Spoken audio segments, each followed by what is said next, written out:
Hey everybody, how are you doing today? We're going to have an amazing discussion today with a really remarkable person.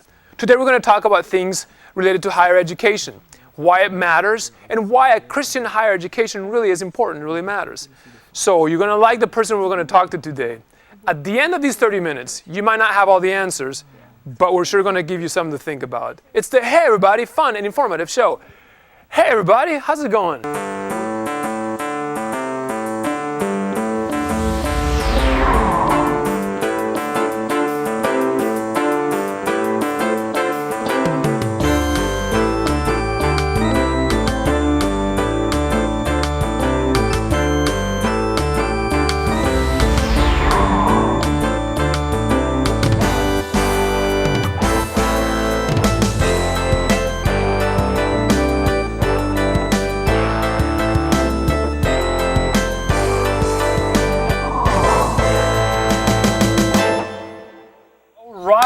Let's do this, my friends. Let's do this.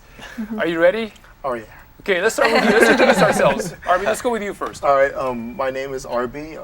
Currently, I'm a master's student. I'm working in education. It's my first year, and hopefully next year I'll be finished. I plan to teach secondary with guys' physical education and maybe health and some other subjects. Good. Awesome. Awesome. Time to say all that. We want to know where you were born, your social number, all that stuff. Okay, my name is Cecia.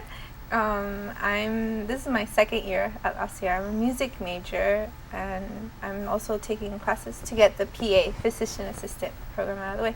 And God willing, hopefully in 2 years or so, transfer to Loma Linda. So. Excellent. Excellent. So you're going to be a musician PA, kind of. Yes. I'm working with patients, singing along. Awesome. Let's go to this end right here. Who are you? I'm Branden, and I'm working on my master's in education, like Arby here. Yeah. Yeah. Excellent. And you also put this show together, you know. For A us, little so bit, yeah. That's how we know who you are. My name's Evelyn. I'm a global studies major, and this is my third year in college, second year at La Sierra.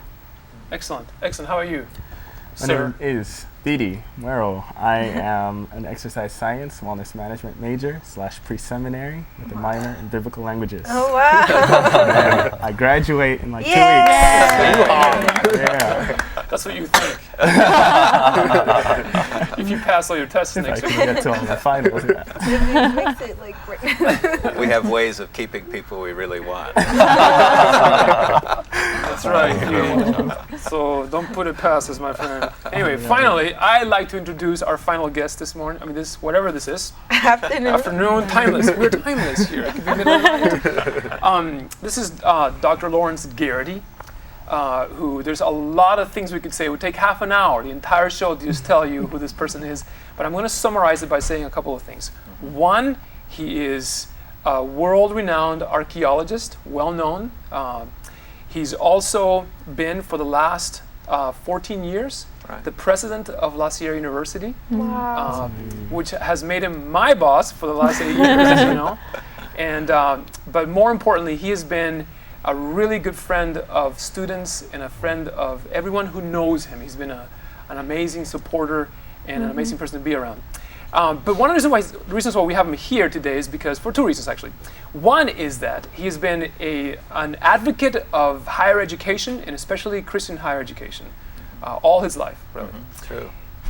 And because in a few weeks, as all you know, those of you who are here, he will be transitioning to another role in his life, new part of his journey.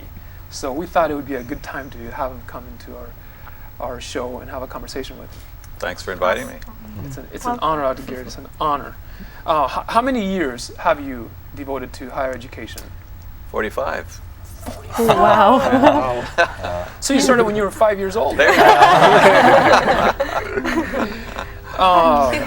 go. 45 years of teaching, and how many years in administration? 22 years as a college president and now a university president. Wow, that is amazing. That's older than you guys are. Wow. What drew you to first to study archaeology? which is your discipline, your first love, probably. Yeah, I think so. Well, I grew up in the Middle East as a teenager. Saw archaeologists at work, and being interested in the Bible and in history and languages and so forth, religion. Archaeology is a discipline that puts all that together. And so I watched archaeologists at work, visited digs and so on. I thought, that would be fun to do someday. And Siegfried Horn, sort of Mr. Archaeology in the Adventist Church, came by for his first trip to the Middle East in the 50s when I was a teenager. Wow. And he talked about what he was discovering on his trips and so on. And I continued to think, hey, that would really be fun. So when I got to seminary, I took all the courses that Horn had to offer. And I toyed with the idea, should I become an archaeologist, a professor, and so on? And I thought, well, who would hire me? So I thought it'd be safer probably to go into ministry. So I came to my first church. 'Cause that's an easy job to get, right? Ministry. Yeah, well, there are more of them, right? So, and during that first year, I got a call from Andrews University, and they said Siegfried Horn has decided he wants you to succeed him. Wow. So Wow. come to teach at Andrews. So that's how it happened. I've known you all these years, and I did not know that. Really? The baton was passed directly from That's Siegfried right. I Horn was to very you. lucky because he was a person who had started a dig, which I was on as a graduate student. And he started the doctoral program in archaeology along with me at Andrews. And he became dean of the seminary after 3 years and turned it all over to me. So I had a ready start. Exciting. Wow. Congratulations. You know what an archeologist is? No, tell us. Please. It's a person whose career lies in ruins. Okay. I'm brought back to prove that true. The joke is there. That's good. Wow. That was good. Okay. Well, how? A couple more questions. Why did you think it was important to transition from your first love, which was doing archaeology all the time and teaching it, to being an administrator at a university college level, which you've done at two of our colleges? Right. now? Well, I was teaching at Andrews University Theological Seminary and guiding doctoral dissertations and responsible for a museum and built up an Institute of Archaeology and ran digs and so on. And one day I was working in my office, and the chairman of the board at Atlantic Union College called me, and he said, the Board of Trustees met today and voted to give you a call to be president of AUC. I said, you're kidding.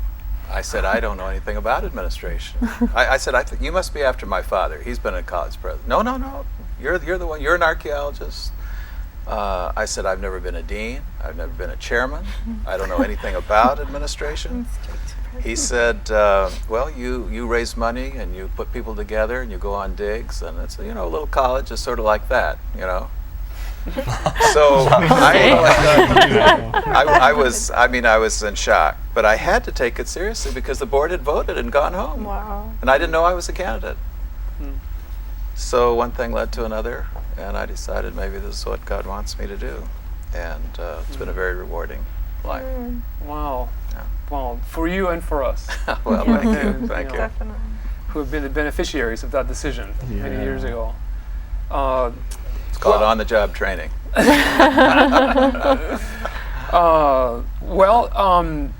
Let me go through some statistics here first, and then we'll get to some things we want to discuss together. Some things that we hope you give us some clarity on. Okay.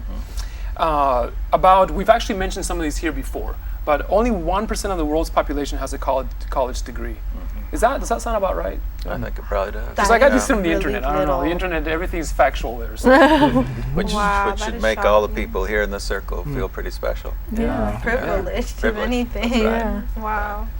Last year, only in the U.S., the United States of America here, only 64% of high school graduates went to college. So only about 2/3 of graduates went to college. That sounds high to me, actually. Yeah. Does it really? Yeah. It does. 37% of all college students are above age 25. Does that sound? Yeah, it's getting older and older. People coming back to college, finding out that they really need it, for their jobs and so on. or taking longer. Or to taking finish longer. the Yeah, degrees? yeah. That's true. I don't want to point on you. You're here. I had a break.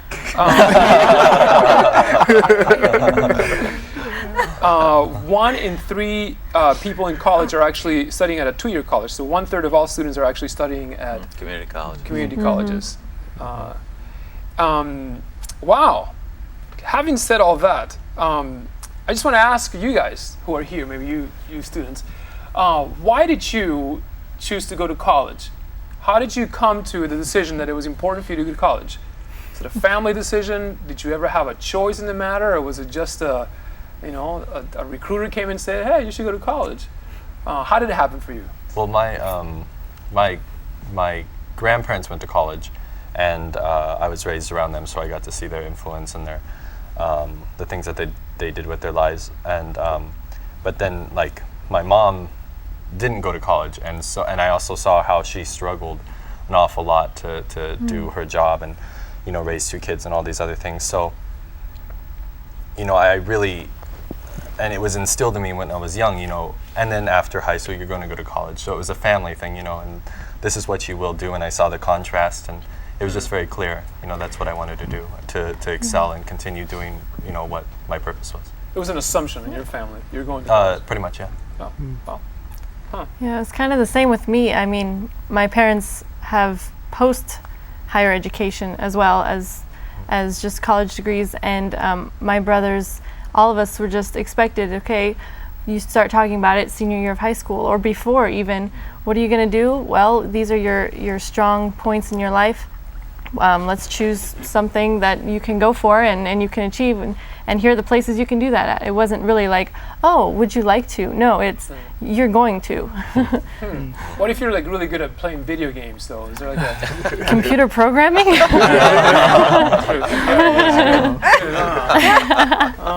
are you if you're good at sleeping or something? How are you, Fidi?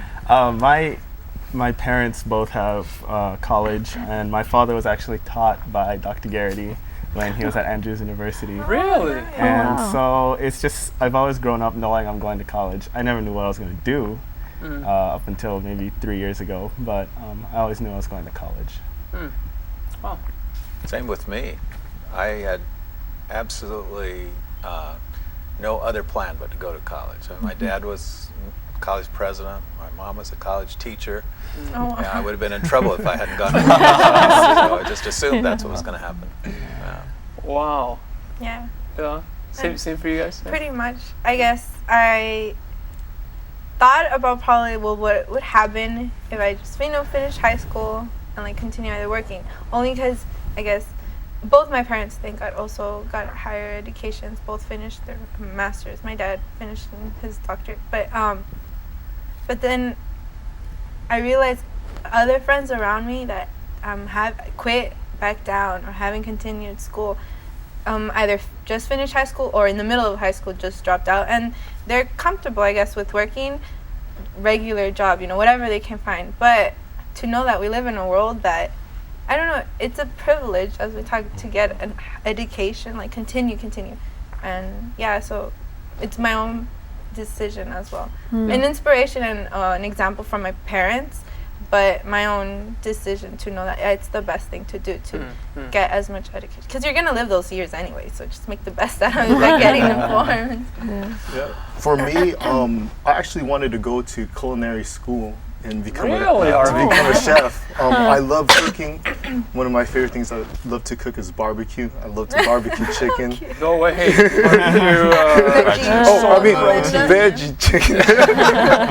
Fried chicks, Well, my parents, they told me, you could go to your culinary school, but we want you to go to an Adventist university for at least 1 year. And I live in Loma Linda, so I was like, I have a lot of friends that are still in the area, so I'll go to La Sierra for a year, to see how it is. I started off playing in the wind ensemble, the French horn, but I just didn't feel my life as being a music major. So the last quarter, I was like, okay, I'm going to be going to culinary school. I'm going to just take fun classes, and I started taking like stuff in physical education. like rock climbing, wilderness survival, what do you call special education, elementary physical education, and I just saw myself playing games and teaching people, and I just thought myself, you know what, maybe you're meant to be a teacher. Yeah. Wow. That's how. What a twist! You know, dreams to be a. That was a twist. Not if any of you are music majors, you know, it's okay to be a music major, right? Yeah.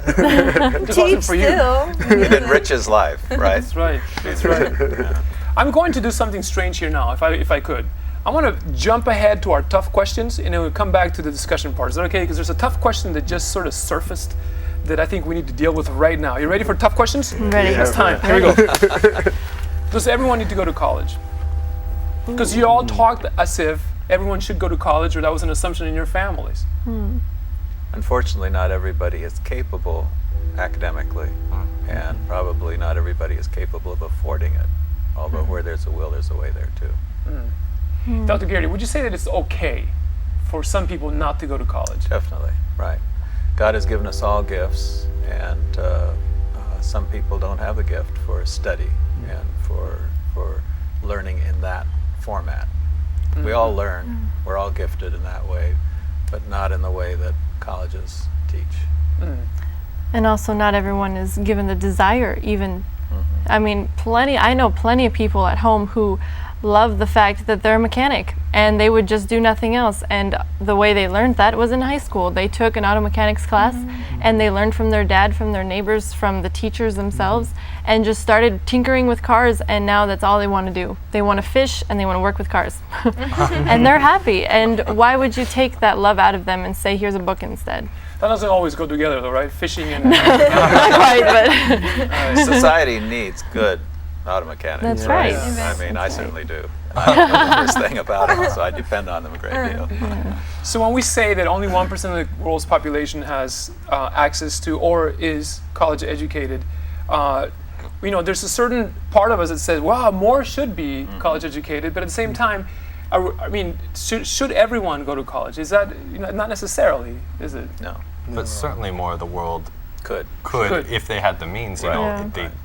they would want to be. I think a lot has to do with just so much pleasures out there, just so much, I guess, distraction that people can prioritize instead of school, like, because we think of it like tying us down, studying. Well, I can be working, making money, hey, going out, shopping, like getting stuff, paying rent, like responsibilities, paying car, phone, just all this stuff that now, let's say the age that you find people in school just tied up with other stuff, so that work is now a bigger thing. Let's put school aside. Just, I guess, for another reason, not, also. But even from a financial standpoint, if you start working right after high school, you'll never make as much That's very true. as if you go through college and then start your Always job. true.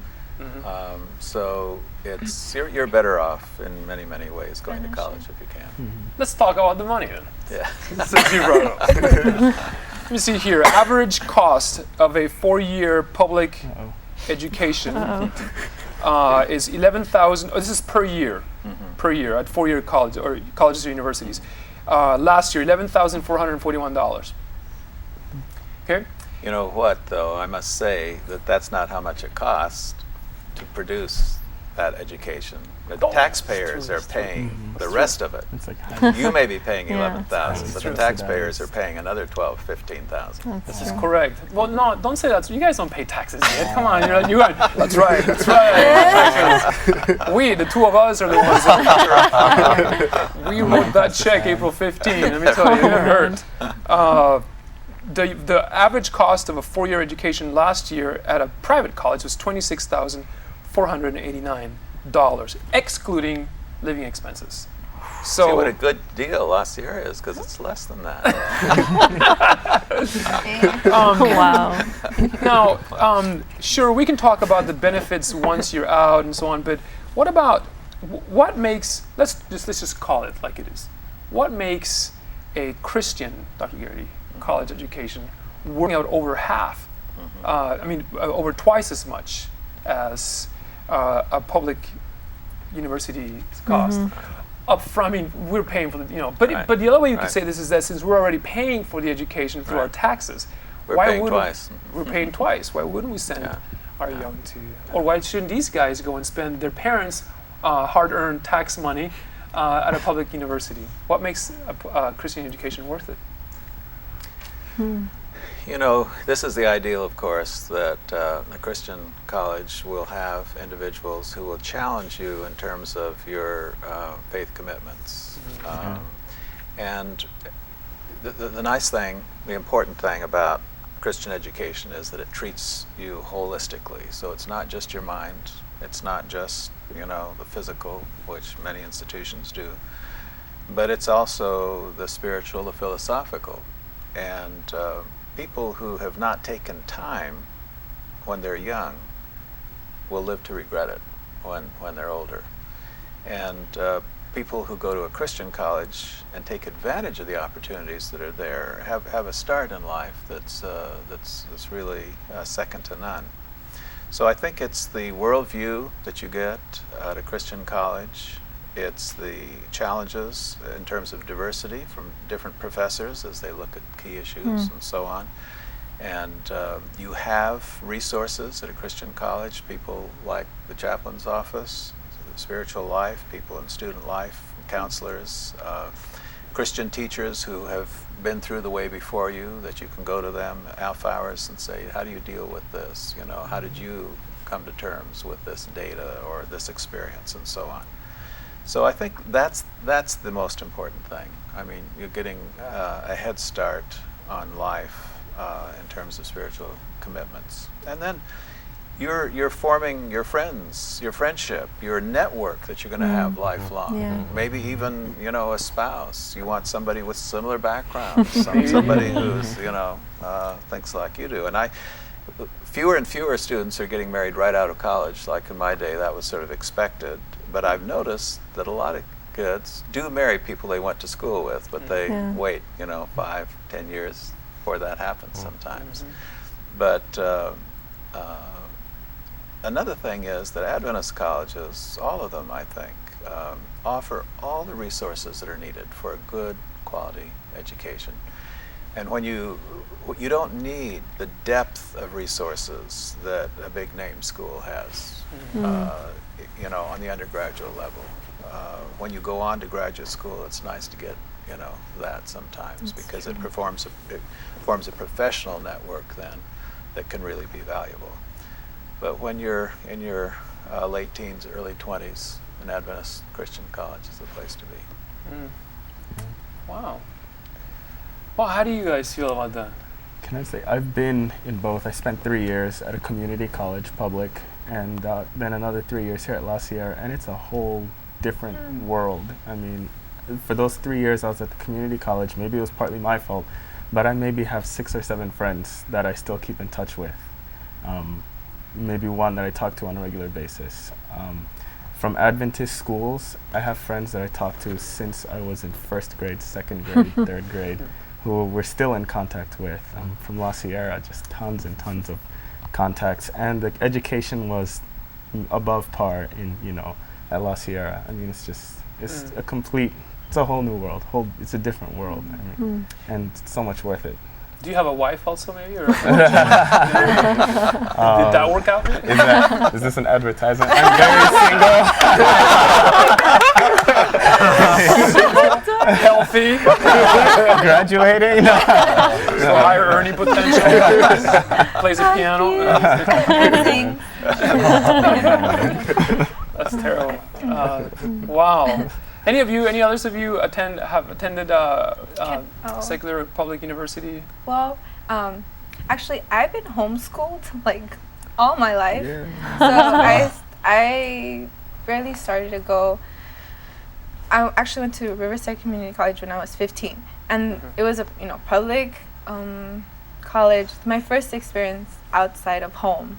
So I don't know. I felt really lonely there. It was really everybody in their own world. Just go to class and that's it. And again, something Dr. Geraty mentioned is the whole circle of family that you form. And not only have I been blessed, and know that it was like the best decision for me to attend an adventist institution, more precisely last year, has been that, number one, I know I have the freedom, anything. And you would think, well, in a public atmosphere, yeah, you can witness and, you know, do that. But you're not alone, you know? And at last year, it has been knowing that I have that opportunity to grow in that area. And something that I remember actually that Ellen G. White says is that the institutions in earth should be representation of, like, for longer institution, how we'll be taught, you know, in heaven. Like, our education here should be lasting forever. So I know that what I'll get here that will strengthen me spiritually at our school, that will pay off, because it'll be what I'll remember, like, forever. Yeah. So. Yeah. For eternity. Yeah, for eternity. Wow. One more question for you, Dr. Geraty. If you could summarize it, let's say someone is just tuning in right now, they've been surfing channels, and boom, they come to us and they go, wow, these guys look good. What would you say is the reason for, if you could summarize it in a sentence or two, for a Christian higher education? What would you say that is? You know, God created us as creatures who need each other. We need social life and exposure. We need to expand our minds. We need to be challenged intellectually. Most institutions are set up to challenge you intellectually, but Adventist colleges do that within a framework of a Christian worldview that's going to serve you, as she just said, not only for time but for eternity. Very important. And I want to read this to you before we're done here. This is from the Bible. Paul speaking to the people of Corinth. If I speak in tongues of men and angels, but have not love, I am only a resounding gong or a clanging cymbal. If I have the gift of prophecy and can fathom all mysteries and all knowledge, and I have faith that can move mountains, but have not love, I am nothing. If I give all I possess to the poor and surrender my body to the flames, but have not love, I gain nothing. So we can gain all the knowledge we can in college, but if we don't learn to love first and foremost, we are nothing. We're like clanging cymbals, says Paul. That is so important. Dr. Geraty, thank you. You have taught us, first and foremost, to love, and we have really appreciated that from you. Thank you. It's been thank you all for being part of this today. It's been an amazing half hour.